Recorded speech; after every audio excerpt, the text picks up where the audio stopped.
કેવી રીતે લાવી શકીએ?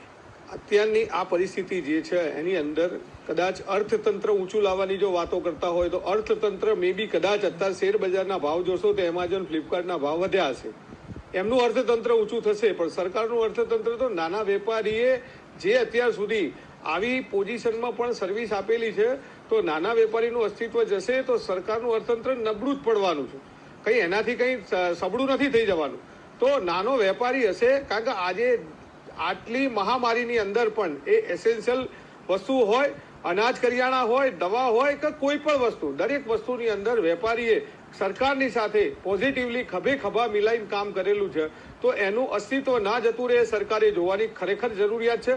બાકી આજની જે જાહેરાત છે એના ઉપર તો મને એવું દેખાય છે કે અર્થતંત્ર ફ્લિપકાર્ટ એમેઝોનનું જે નામ સાથે આપેલું છે તો એ લોકોનું મજબૂત થશે. આમ દિલ્હીની અંદર જુઓ તો જે ઝોમેટોએ સર્વિસ આપી તો આજે એના જે માણસે કોરોના જે ફેલાયો તો 72 જણને એક જ ફેમિલીમાંથી 72 જણને ક્વોરન્ટાઇન થવું પડ્યું. તો શું આ જે સર્વિસ આપવા આવશે એને કોરોના નહીં થયો એની કોઈ ખાતરી ખરી? દુકાને દરેકના ઘેર જે ડિલિવરી આપવા આવશે એની પાસે કઈ થર્મોમીટર હશે કે એને ચેક કરશે કે એની પાસે એવી કોઈ કીટ હશે? તો આવી બધી વસ્તુઓમાં ન પડવું જોઈએ. જો ખરેખર આ જે લોકડાઉન ચાલી રહ્યું છે, જે સિસ્ટમથી ચાલી રહ્યું છે આપણા દેશની અંદર, અને જે નિર્ણય લીધો છે એનાથી ઘણા કેસ ઓછા થયેલા છે.